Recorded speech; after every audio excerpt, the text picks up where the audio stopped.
Yo, my people, today I'm here to help show you how you can make your own decals for Roblox and use them in games like Bloxburg or Roville. We're going to be using an app or website called Canva to actually make them, but the very first thing that you need is sizing and knowing how to size properly. So I have 3 different decals that come in the game at their normal size, and when we go into decorations, you can find them, and when you hover over it, it will show you the size of that painting itself. So this one, the one all the way to the right, is 565 by 710, and that is in pixels. And then this big round one is 600 by 600, and then finally this little frame is 135 by 95. So that's going to be important when we actually go to make our decals. But what happens if you need to resize your decal? Let me take this one over here. I'm going to put it back on the back of this wall, and then I'm just going to resize it and make it I don't know, kind of squished, right? Like that. And to me, that's about the size of a YouTube thumbnail or a YouTube video, like what you're seeing right now. And that is always 1920 by 1080 pixels. So for me, that's kind of my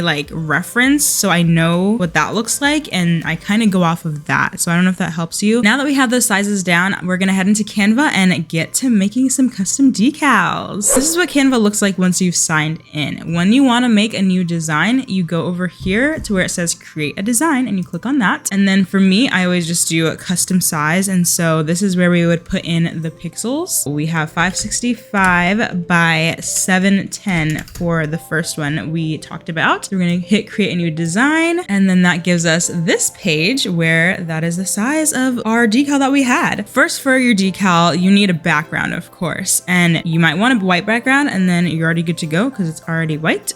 But if you just want a plain color that's something different, then you're going to want to click on the canvas, and then this little color square will pop up over here, and you click on that, and then you can choose a color from the default colors down here. Or if you already had other things on here, all the colors on the document would show up right up here. But right now we only have white, so that's all that shows up. But if you want to do your own color, you can click this plus symbol. And then if you already know the code, the 6-digit code, you can type that in here, or you can just play around and get your own color. But if you don't want just a plain color, you have some other options as well. There's a little background section over here, and you can click on that. It gives you all the backgrounds that Canva has. Now, before I forget, Canva is free, but it has a premium option, and you see that over here. And I think it's $7 or $8 a month. If we click on some of these, you'll see that it has a little watermark. I don't know if this one has one. No. It's funny. I feel like anytime I'm trying to make one, I always immediately come upon one that has it, but now I'm having a hard time. So this one has a watermark, and that's because it's behind the pro account. So if you have it free, you can't use it. So you just look for one without the watermark if you want this to be free. I just found this really cute background with strawberries, which I thought was very fitting for summertime, so I'm going to use that. And then the biggest, most important thing you will use in Canva are the elements over here, so you want to go there, and here you can find so many things. They already have some categories listed for you, like lines and shapes. There's also graphics, which are also very important. There's photos, there's videos, which we won't be needing, there's stickers, which we also won't be needing. You can use these, but they have movement, so you're just never sure where the final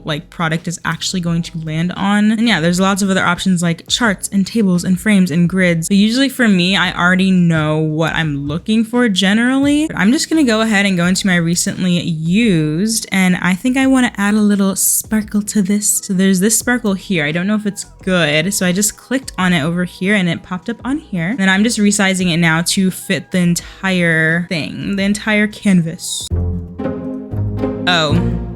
Okay, well, this is a good problem to have run across, because I forget that technically if you size anything to be the same size or bigger than the background, then it puts that as the background and gets rid of whatever was in the background before. So you just have to be careful with that. In this situation, I would probably either just make it a little bit smaller, or if you're just careful, you can make it work. It's just a little bit harder. If you make it bigger, right? Then I click, it goes away. But if I hit Control Z, it kind of stays, and then I can still add other things, but you just have to be more cognizant of it because sometimes it'll just decide to disappear.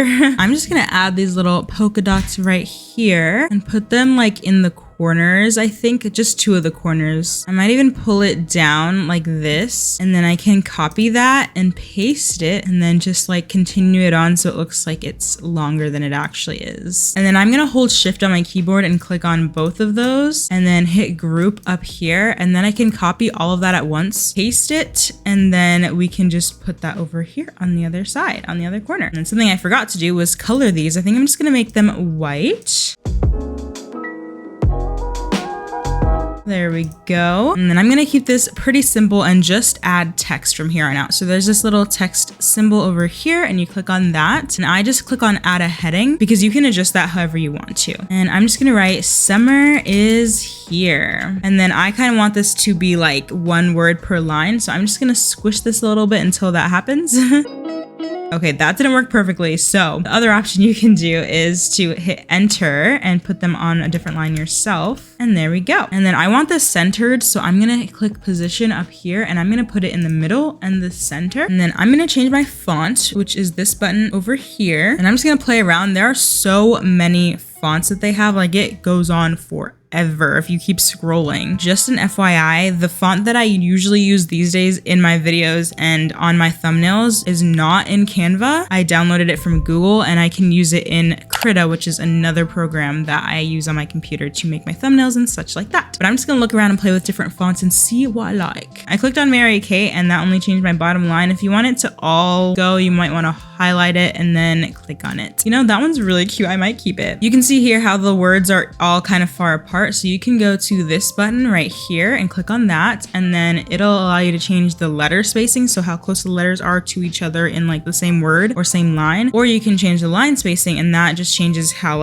far apart each line is. So I'm gonna do line spacing and make it smaller so that they're closer together. That looks good to me. And then I'm gonna hit position and put that back in the middle and the center. And then as you can see, that's a bit hard to read that because it kind of blends into the background. So I'm gonna click on this, and then we're gonna go to effects, and you have different effects that can help you make the text pop more. So there's shadow, which is kind of like a drop shadow if you know what that is, and you can change the color right here, and black is usually the best. It helps it pop more. That already is like really good, but you can also adjust that and like change the offset to make it like further away. I don't know if you can see that, or much closer to where it's like not even there anymore. And there's also echo, which is very similar to shadow, but it just has more layers. And for me, this is what I tend to use if I'm like wanting to make something pop more, make text pop more. And yeah, there's a few more, but you can look at those yourself. Right now, I'm not completely happy with this font, so I'm just playing around to see what I like better. Okay, I have settled on this Amsterdam 3 font. It's really cute. I feel like it fits the summer vibes. And just to show you a little bit more of what Canva has before we move on, there's this more option down here, and that just gives you a little bit more options. So that's how I got like this emoji thing to pop up here, because you can see that right here. And with that emoji thing, you can add in emojis very easily to your Canva designs and your decals. If I wanted to, I could use this one, which I do love this emoji quite a bit. And also, if you do add like a bunch of things, you can also change the position of things. That's how I put the text in the middle, but see how this emoji is now covering my text? I can hit position and then put it backwards, and then that goes behind the text. If I wanted it behind the glitter, I could keep going, although I think that put it behind some of the polka dots so you can't tell. But you could just keep going until you get it where you want it. If I had this here, I would have it just behind the text but in front of the glitter. But we're not gonna have that. I just wanted to show you, and there's a lot more things in this more category too, so you can always look around, decide what you want to use. Now that I'm happy with this decal, I'm gonna download it onto my computer. So to do that, I'm gonna go up here to this share button and click on that, and then download, and then you can choose the file type. I always do PNG for my decals because that is like the best quality, I think. Then I'm just gonna hit download, and then that downloads that to your computer. And for me, I just drag that from my downloads folder into my decal folder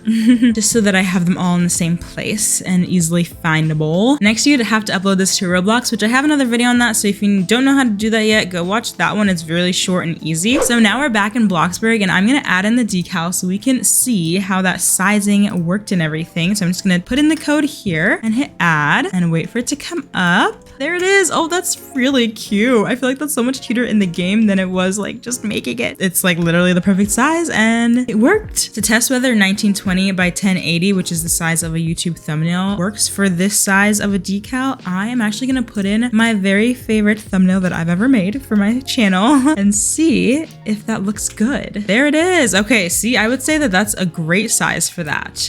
If you haven't seen this video, go check it out. It's a great one in my opinion. So I'll be making some more decals to fit in these other 2 decal slots, and probably at the end of the video, not long after this clip, you'll see like all the decal codes for each one so that you can put them in your game if you want to as well. But for now, thank you so much for watching this video. I hope that it helped you learn how to do this. And if you're new here, please consider subscribing because we would love to have you here in the Nao tribe. We do lots of Bloxburg builds and fun things like that. I love you all so much, and I will see you next time. Bye!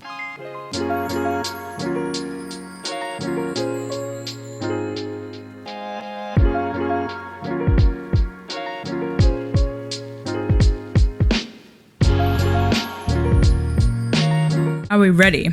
Are we running smooth without a hitch? Are we running without a hitch? Without a hitch in the ditch. Without a hitch in the little ditch. Ooh. Chica, chica, I am cray. Okay. Anyway.